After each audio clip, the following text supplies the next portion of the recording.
Madame Watts, bonjour. Bonjour. Comment s'inspirer des démarches issues du coaching dans la relation entre soignants et patients? Alors bonjour, merci de cette question. En fait, le rôle du coach, c'est d'accompagner la personne à réaliser ses objectifs. Et donc ici, dans la relation patient et soignant, on pourrait dire que l'accompagnement du soignant, c'est d'accompagner le malade à adhérer à son traitement avec les outils de coach qui sont l'écoute bienveillante, l'écoute centrée sur la personne, qui l'écoute en confiance, qui accueille le feedback du patient. C'est aussi la recherche de solutions ensemble, comment améliorer sa vie de tous les jours, parce qu'il n'y a pas que le traitement, il y a tout le contexte.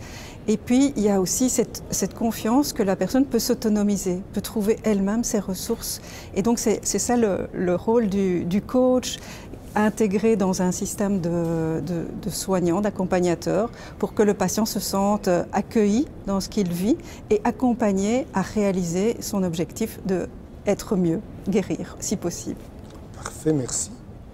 Et vous, Monsieur Noirom, en quoi est-ce que le vécu des patients peut-il aider à améliorer l'organisation des services de santé?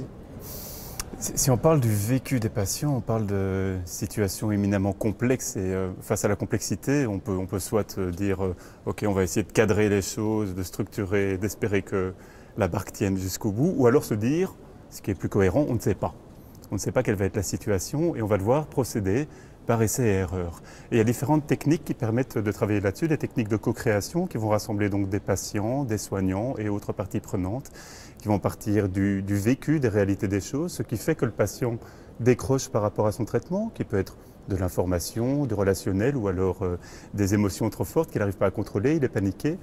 De travailler à partir de ça pour essayer d'identifier des pistes de changement au niveau de l'organisation des services qu'on va d'abord tester sur une version juste draft sur un échantillon de population pour permettre ensuite alors d'apprendre à partir de ça et d'apprendre du feedback patient et continuer une boucle d'amélioration continue entre patients, soignants et autres parties prenantes. Merci, Monsieur Noirom. Je vous en prie.